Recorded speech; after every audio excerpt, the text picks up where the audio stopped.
통장 잔고가 고작 115만 원이라니. 71세 어르신이 병원 침대에서 확인한 금액입니다. 평생 모은 퇴직금 5천만 원은 이미 사라졌습니다. 자식 결혼자금, 손주 학원비로 모두 나갔습니다. 응급실에서 깨어났을 때 들은 말은 이것이었습니다. 아버지, 요양원 알아봤어요. 제 의견을 묻지 않았습니다. 그저 통보만 받았습니다. 그날 깨달았습니다. 잃은 것은 돈이 아니었습니다. 바로 제 인생을 결정할 권리였습니다. 여러분, 혹시 이런 생각 해보신 적이 있으십니까?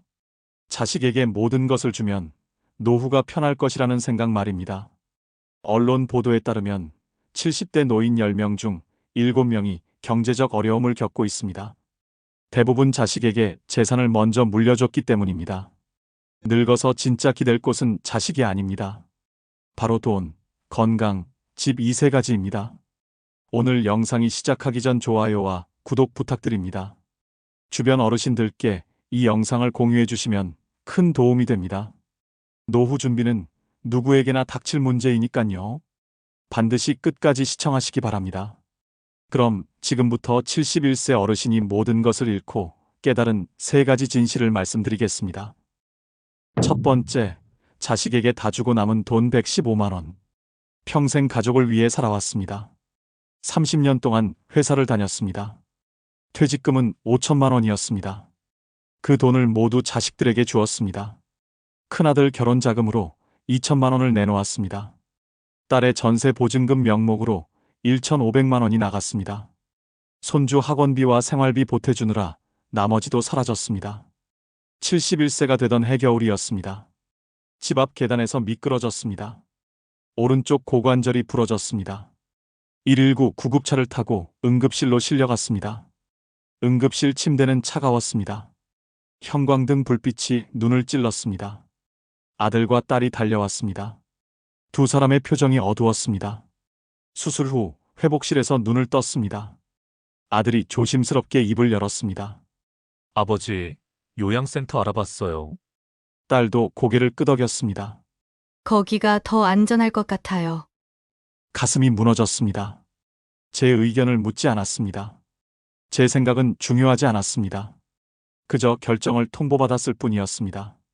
병원비 청구서를 받았습니다. 수술비와 입원비로 380만 원이 나왔습니다. 건강보험 적용 후 본인 부담금이었습니다. 통장을 확인했습니다. 잔액은 115만 원이었습니다. 국민연금은 월 47만 원이었습니다. 병원비를 낼 수 없었습니다. 아들에게 손을 벌렸습니다. 수술비 좀 도와줄 수 있겠니? 아들은 난처한 표정을 지었습니다. 저희도 애들 학원비 내기 빠듯해요. 딸에게 전화를 걸었습니다. 딸은 한숨을 쉬었습니다. 아버지, 저희 대출 이자만 월 80만 원이에요. 결혼 자금으로 줬던 2천만 원이 떠올랐습니다. 전세 보증금으로 줬던 1,500만 원이 생각났습니다. 그 돈이 있었다면 지금 이렇지 않았을 것입니다. 병원 상담실에서 분할 납부 신청을 했습니다. 사회복지사가 서류를 작성해 주었습니다. 기초생활수급자 신청도 권유받았습니다. 자식들에게 모든 것을 주었습니다. 하지만 돌아온 것은 없었습니다. 노후 준비는 하나도 되어 있지 않았습니다. 퇴원 후 집에 돌아왔습니다. 평생 아내와 함께 산 서울 변두리 빌라집이었습니다. 냉장고를 열었습니다. 김치와 된장 한 통이 전부였습니다. 쌀도 바닥났습니다. 목발을 짚고 슈퍼에 갔습니다. 계란 한 판과 두부를 샀습니다. 지갑에서 10,000원짜리 한 장을 꺼냈습니다. 거스름 돈 2,000원을 받았습니다. 손이 떨렸습니다. 이게 제 삶의 현실이었습니다. 밤에 잠을 이룰 수 없었습니다. 천장을 바라보며 생각했습니다. 평생 무엇을 위해 살았는지 물었습니다. 다음 날 아침 일찍 일어났습니다. 책상 서랍을 열었습니다. 오래된 통장과 서류를 꺼냈습니다. 퇴직금 명세서를 펼쳤습니다. 5천만 원이라는 숫자가 보였습니다. 그 돈이 어디로 갔는지 하나씩 계산했습니다. 아들 결혼 자금 2천만 원이었습니다. 딸 전세 보증금 1,500만 원이었습니다. 손주들 학원비 명목으로 1천만 원이었습니다. 생활비 보태주느라 500만 원이 나갔습니다. 제 노후를 위해 남겨둔 돈은 없었습니다. 건강검진도 제때 받지 못했습니다. 치과 치료도 미루고 미뤘습니다. 이가 3개나 빠졌습니다. 임플란트 비용은 개당 120만 원이었습니다. 치료를 포기했습니다. 무릎도 아팠습니다. 정형외과에서 인공관절 수술을 권했습니다. 비용은 500만 원 이상이었습니다. 수술도 포기했습니다. 그날 밤 깨달았습니다. 제가 잃은 것은 돈만이 아니었습니다. 제 삶을 스스로 결정할 권리를 잃었습니다. 자식들은 제 의견을 묻지 않았습니다. 요양센터 입소를 일방적으로 결정했습니다. 저는 그저 따라야 할 대상이 되어 있었습니다. 70년 넘게 살아온 삶이었습니다. 전쟁을 겪었고 가난을 이겨냈습니다. 자식을 키우며 온갖 고생을 다했습니다.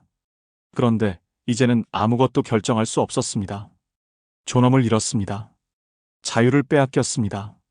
병상에 누워 결심했습니다. 남은 인생은 다르게 살기로 했습니다. 나 자신을 위해 살기로 했습니다. 늙어서 진짜 기댈 곳을 찾아야 했습니다. 그것이 무엇인지 알아내야 했습니다. 제 남은 인생을 지키기 위해서였습니다. 두 번째, 늙어서 기댈 곳은 돈, 건강, 집. 병원에서 퇴원한 다음 날이었습니다. 아침 일찍 은행 문을 열고 들어갔습니다. 목발을 짚고 창구 앞에 섰습니다. 직원이 번호표를 건넸습니다. 30분을 기다렸습니다. 창구 직원이 저를 불렀습니다. 통장을 꺼내 내밀었습니다. 아들 명의로 된 자동이체를 모두 해지하겠습니다. 직원이 서류를 꺼냈습니다. 매달 50만 원씩 아들 통장으로 나갔습니다. 딸 통장으로는 30만 원이 나갔습니다. 손주 학원비 명목으로 20만 원이 더 나갔습니다. 서류에 서명했습니다. 손이 떨렸습니다. 하지만 멈출 수 없었습니다. 정기예금으로 묶어주십시오. 잔액 115만 원 중 100만 원을 넣었습니다. 해지 불과 1년 만기였습니다. 생활비는 국민연금으로 충당하기로 했습니다. 월 47만 원이면 혼자 살 수 있었습니다. 절약하며 살면 가능했습니다. 은행을 나왔습니다. 가슴이 뻥 뚫렸습니다. 제 돈을 제가 지키기 시작했습니다. 집으로 돌아와 전화번호부를 펼쳤습니다. 동네 복지관 번호가 보였습니다. 전화를 걸었습니다. 돌봄 도우미를 알아보고 싶습니다. 상담사가 친절하게 설명했습니다. 주 3회 방문 서비스가 있었습니다. 며칠 후 도우미분이 집에 왔습니다. 50대 중반 여성이었습니다. 이름은 정미경 씨였습니다. 정미경 씨가 집안을 둘러봤습니다. 어르신 여기 턱이 위험하네요. 화장실 문턱을 가리켰습니다. 미끄럼 방지 테이프를 붙여주었습니다. 부엌 바닥도 깨끗이 닦았습니다. 냉장고 정리도 도와주었습니다. 어르신은 환자가 아니십니다. 정미경 씨의 말이었습니다. 스스로 하실 수 있는 분이세요. 그 말에 눈물이 났습니다. 자식들은 저를 환자 취급했습니다.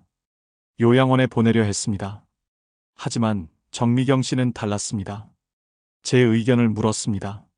제 선택을 존중했습니다. 계약서를 작성했습니다. 주 2, 3회 방문, 하루 2시간에 월 28만 원이었습니다. 국민연금으로 충분히 감당할 금액이었습니다. 요양원 비용은 월 100만 원 이상이었습니다. 돌봄 도우미는 훨씬 저렴했습니다. 무엇보다 제 집에서 살 수 있었습니다. 다음 날 옛 친구를 만났습니다. 같은 동네 사는 최인철이었습니다. 법무사 사무실을 운영하는 친구였습니다. 인철아, 유 원장 작성 좀 도와줄 수 있겠나? 친구가 고개를 끄덕였습니다. 무슨 일 있었냐? 병원에서 있었던 일을 털어놨습니다. 아들과 딸이 한 말을 전했습니다. 친구는 한숨을 쉬었습니다. 자네만 그런 게 아니네. 친구도 비슷한 경험이 있었습니다. 아들이 집명의 이전을 요구했다고 했습니다. 절대 집은 넘기면 안 되네. 친구가 단호하게 말했습니다. 집은 마지막 보루야. 법무사 사무실로 갔습니다. 유언장 작성 서류를 받았습니다. 3가지 조건을 명시했습니다. 첫째, 집은 생전에 양도하지 않습니다. 둘째, 요양시설 입소는 본인 의사를 따릅니다. 셋째, 재산 처분은 본인만 결정합니다. 서류에 도장을 찍었습니다. 공증까지 받았습니다. 비용은 15만 원이었습니다. 집 등기부등본도 다시 확인했습니다. 명의는 제 이름이었습니다. 담보대출도 없었습니다. 서울 외곽에 있는 오래된 빌라지만 방이 3개나 되고 시세가 3억 5천만 원이나 됩니다. 좁고 낡았지만 제 집이었습니다. 33년을 산 공간이었습니다. 아내 명숙이와 함께 살았던 곳입니다. 자식들을 키운 곳입니다. 추억이 가득한 곳입니다. 거실 벽에 걸린 사진을 봤습니다. 아내와 찍은 결혼 50주년 사진이었습니다. 3년 전 아내가 세상을 떠났습니다. 명수가, 내가 이 집 지킬게. 사진 속 아내에게 속삭였습니다. 눈물이 흘렀습니다. 베란다로 나갔습니다. 따뜻한 보리차를 끓였습니다. 낡은 의자에 앉았습니다. 햇살이 따스했습니다. 창밖 풍경이 평화로웠습니다. 가슴이 편안해졌습니다. 제 돈을 제가 지켰습니다. 제 건강을 제가 챙겼습니다. 제 집을 제가 지켰습니다. 더는 자식들에게 의지하지 않았습니다. 제 삶을 제가 결정했습니다. 제 인생이 다시 제 손으로 돌아왔습니다. 아들에게서 전화가 왔습니다. 아버지, 자동이체가 끊겼던데요? 목소리에 당황한 기색이 있었습니다. 내 노후 자금은 내가 관리하겠다. 단호하게 말했습니다. 필요하면 내가 직접 주마.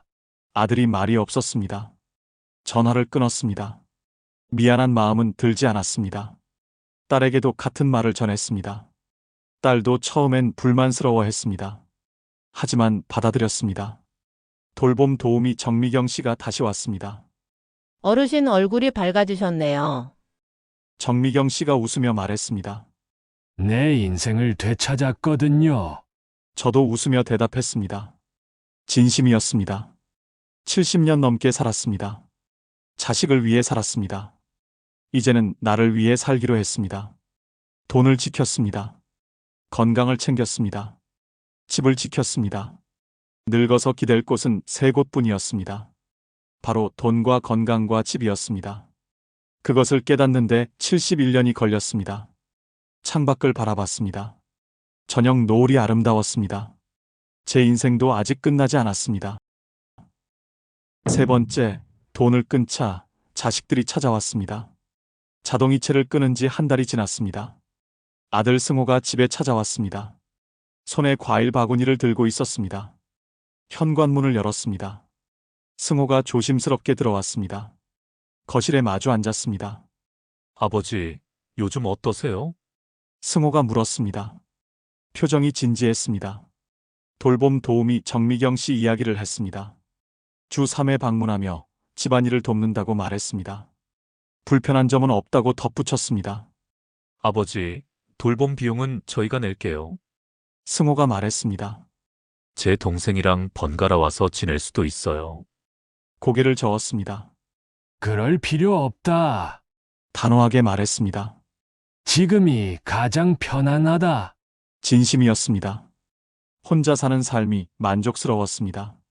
승호가 말없이 저를 바라봤습니다. 눈가가 붉어졌습니다. 죄송합니다, 아버지. 무릎을 짚고 일어났습니다. 승호의 어깨를 두드렸습니다. 너희 가정이나 잘 챙겨야. 승호가 돌아간 후 생각했습니다. 제가 거절한 것은 사랑이 아니었습니다. 의무감에서 나온 제안이었습니다. 진짜 사랑은 다른 것입니다. 제 선택을 존중하는 것입니다. 제 의견을 먼저 묻는 것입니다. 며칠 후 딸에게서 전화가 왔습니다. 아버지, 건강검진 받으셨어요? 목소리가 부드러웠습니다. 아직 안 갔다. 솔직하게 대답했습니다. 다음 주에 예약했어. 제가 같이 가도 될까요? 딸이 물었습니다. 거절하지 않았습니다. 검진 당일 딸이 집 앞에 왔습니다. 차를 몰고 병원까지 데려다 줬습니다. 대기실에서 함께 기다렸습니다. 검진 결과를 들었습니다. 혈압이 약간 높았습니다. 혈당도 경계선이었습니다. 의사가 약을 처방했습니다. 딸이 약국에서 약을 받았습니다. 복용법을 꼼꼼히 적어주었습니다. 집에 돌아와 차를 끓였습니다. 딸과 마주 앉아 차를 마셨습니다. 오랜만에 편안한 시간이었습니다. 아버지, 영양제 챙겨 드세요. 딸이 비타민 병을 내밀었습니다. 하루에 한 알씩이요. 고맙다고 말했습니다. 딸이 웃었습니다. 예전과는 다른 웃음이었습니다. 돈을 끊었더니 변화가 생겼습니다. 아들과 딸이 자주 연락했습니다. 안부를 물었습니다. 손주들도 전화를 했습니다. 할아버지, 언제 놀러 가요? 손녀 지민이가 물었습니다. 날 좋을 때 오너라. 대답했습니다. 할아버지가 공원 산책 시켜줄게. 봄이 왔습니다. 개나리가 피었습니다. 벚꽃도 만개했습니다. 지민이가 집에 왔습니다. 중학교 2학년이었습니다. 키가 많이 컸습니다. 할아버지, 산책 가요. 지민이가 제 손을 잡았습니다. 함께 공원으로 향했습니다. 공원 벤치에 앉았습니다. 따뜻한 햇살이 내리쬐었습니다. 바람이 상쾌했습니다. 할아버지, 혼자 계시면 안 외로우세요? 지민이가 물었습니다. 순수한 눈빛이었습니다. 웃으며 대답했습니다. 전혀 안 외롭단다. 진심이었습니다. 할아버지에게는 친구도 있고 말이야. 친구 최인철과 주 2회 만났습니다. 동네 경로당에도 나갔습니다. 그리고 할아버지, 자신이 있지? 제 삶이 있었습니다. 제 시간이 있었습니다. 지민이가 고개를 끄덕였습니다. 할아버지, 멋있어요. 순수한 칭찬이었습니다. 집으로 돌아왔습니다. 지민이를 배웅했습니다. 혼자 남았습니다. 베란다로 나갔습니다. 난초 화분이 놓여 있었습니다. 작년에 산 화분이었습니다. 꽃망울이 맺혔습니다. 곧 꽃이 필 것입니다. 기다림이 즐거웠습니다. 의자에 앉았습니다. 노을이 지고 있었습니다. 하늘이 붉게 물들었습니다. 71년을 살았습니다. 많은 것을 배웠습니다. 가장 중요한 것을 깨달았습니다. 노년의 행복은 자식이 주지 않습니다. 스스로 준비하는 것입니다. 스스로 지키는 것입니다. 돈은 안심을 줍니다. 통장에 돈이 있으면 마음이 편합니다. 누구에게 손 벌릴 필요가 없습니다. 건강은 자유를 줍니다. 스스로 움직일 수 있으면 독립적입니다. 누구의 짐이 되지 않습니다. 집은 자신감을 줍니다. 내 공간이 있으면 당당합니다. 누구 눈치 보지 않습니다. 자식들과의 관계도 달라졌습니다. 돈으로 묶인 관계가 아닙니다. 존중으로 이어진 관계입니다. 제가 독립적이니 자식들도 편애했습니다. 제가 당당하니 자식들도 존중했습니다. 제가 행복하니 자식들도 안심했습니다. 난초 잎을 쓰다듬었습니다. 초록빛이 싱그러웠습니다. 생명력이 느껴졌습니다. 저도 아직 살아 있습니다. 제 삶을 살고 있습니다. 제 선택을 하고 있습니다. 70년 넘게 걸렸습니다. 진짜 자유를 찾는데 말입니다. 늦지 않았습니다. 남은 인생을 살아갈 것입니다. 누구를 위해서가 아닙니다. 저 자신을 위해서입니다. 창밖을 바라봤습니다. 어둠이 내렸습니다. 불빛이 하나둘 켜졌습니다. 평온했습니다. 만족스러웠습니다. 행복했습니다. 늙어서 기댈 곳을 찾았습니다. 돈과 건강과 집이었습니다. 그것이 제 인생의 마지막 보루였습니다. 그리고 깨달았습니다. 진짜 사랑은 의존이 아닙니다. 서로를 존중하는 것입니다. 제 선택을 존중받았습니다. 자식들의 삶도 존중했습니다. 그것이 진짜 가족이었습니다. 난초가 피어날 것입니다. 제 인생도 계속될 것입니다. 끝이 아닙니다. 새로운 시작입니다. 지금까지 71세 어르신의 이야기를 들어보았습니다. 평생 자식을 위해 살았지만 정작 노후는 준비되지 않았습니다. 하지만 늦지 않았습니다. 71세에 깨달아도 인생은 바뀔 수 있습니다. 기억하십시오. 늙어서 기댈 곳은 세 곳입니다. 돈, 건강, 집입니다. 돈은 안심을 줍니다. 건강은 자유를 줍니다. 집은 자신감을 줍니다. 옛말에 이런 말이 있습니다. 자식은 효도를 강요할 수 없지만 부모는 존중을 지켜낼 수 있다. 여러분의 노후는 여러분이 지켜야 합니다. 자식에게 모든 것을 주기 전에 먼저 자신을 챙기십시오. 오늘 영상이 도움이 되셨다면 구독과 좋아요 부탁드립니다. 알림 설정까지 해주시면 더욱 좋은 정보를 빠르게 받아보실 수 있습니다. 주변 어르신들께도 이 영상을 공유해 주십시오. 한 분이라도 더 준비된 노후를 맞이하시길 바랍니다. 다음 영상에서 뵙겠습니다. 감사합니다.